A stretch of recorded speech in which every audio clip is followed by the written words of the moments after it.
Hello and welcome back to the channel. Today we'll be reviewing tips for draining and replacing the transmission fluid on this 2014 Corolla S with the 1.8 liter 2ZR-FE engine. If you haven't done so already, please check out my video, Secrets to Planning and Auto Repair. Now let's get started. So you might ask, what are some of the common symptoms of old and dirty transmission fluid? Well, you might have rust shifting, tachometer readings near or above 2,000 RPMs at constant speeds between 45 and 60 miles an hour. Also, you might see that your eco mode is disengaging during normal acceleration.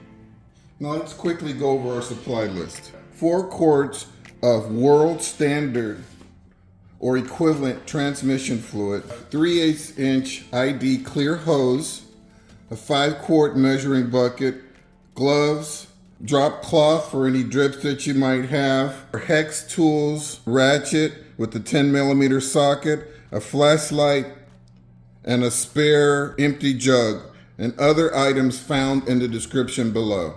The basis of this method uses simple addition and subtraction to drain and refill your transmission by the numbers. It is assumed that the existing fluid level is correct. Please note, information provided in this video is for educational use only. You should refer to your vehicle maintenance manual for specific service interval and warranty details. Step 1. Place the vehicle on a flat surface and turn the front wheels hard to the left. Let the transmission cool overnight or until it reaches room temperature. Next, you're going to place an empty oil pan beneath the transmission drain plug, minimizing any fluid losses. Use gloves and a hex wrench to remove the metal drain plug, metal washer, and plastic drain overflow tube. Let the fluid drain into a pan for about 6 minutes. Okay, I'm going to head under the vehicle now to give you guys a better view.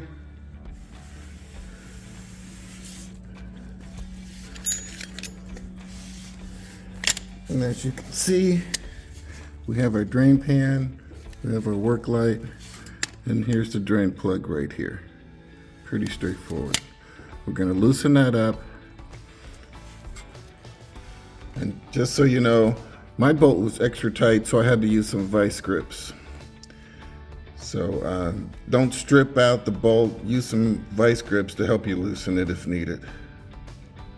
So if you look in the background there, you can see the bolts loose. And I'm going to show you how I'm just going to slip my hand under here like that. And I'm just touching one side of the bolt. And there you go. Moving to the front driver's side wheel well, and I'm going to be removing the transmission cover bolts. One right here, here, and right there. This is a large molded piece of plastic, and so I'm going to be showing you how I deal with it. Okay, and I'm just going to push it down out of the way. You can see in the corner of the screen here, that's the bolt I want to get to right here. It says FE. I've already loosened it up with the 15/16 socket and a 1/2 inch ratchet. It was on really tight. I could stick my finger in there about 1 inch. That's where you're going to put your clear hose in to fill your transmission. Locate your funnel and clear hose and assemble them together. Here's a shot of my funnel hose showing it how it's routed along down the side of the engine and into the front wheel well. Moving to the wheel well, you can see how the hose is routed directly into the transmission fill port. And I just want to tell you that I'm going to make a minor adjustment here. I'm going to adjust that hose so that there you go, so it flows down into the port. That's what it should look like. Readjust the hose and funnel as needed to ensure that there's a even flow path for the fluid. Recheck the connection at the port as needed. We're back at the transmission pan. Okay. All right, after switching pans and a lot of wiggling with the hex wrench and the plastic overflow tube, I was able to get that overflow tube out. And now the hex wrench and the overflow tube are sitting in the bottom of that drain pan. Okay, the dripping has stopped. Go ahead and reinstall the metal drain plug only. Do not install the overflow tip. What I'm showing here is the total volume drained, and my fluid temperature is sitting at about 69 degrees. Recheck the clear hose connection at the transmission port and begin adding 64 ounces of transmission fluid. Ensure that the funnel and hose is routed away from any moving parts. Temporarily reinstall the transmission fill port, just hand tight, and then we're going to go ahead and run the engine for about 1 minute while cycling the gears. Okay, we're back under the vehicle and we're draining hopefully 64 ounces of fluid. You notice how dark it is. Go ahead and install your red overflow tip and metal drain plug for the permanent installation. So there's the volume of the fluid drained, which is 64 ounces, the amount we just added. So now what we need to do is add in between 64 and 68 ounces. If you remember from the original drain, we had about 68 ounces including spills.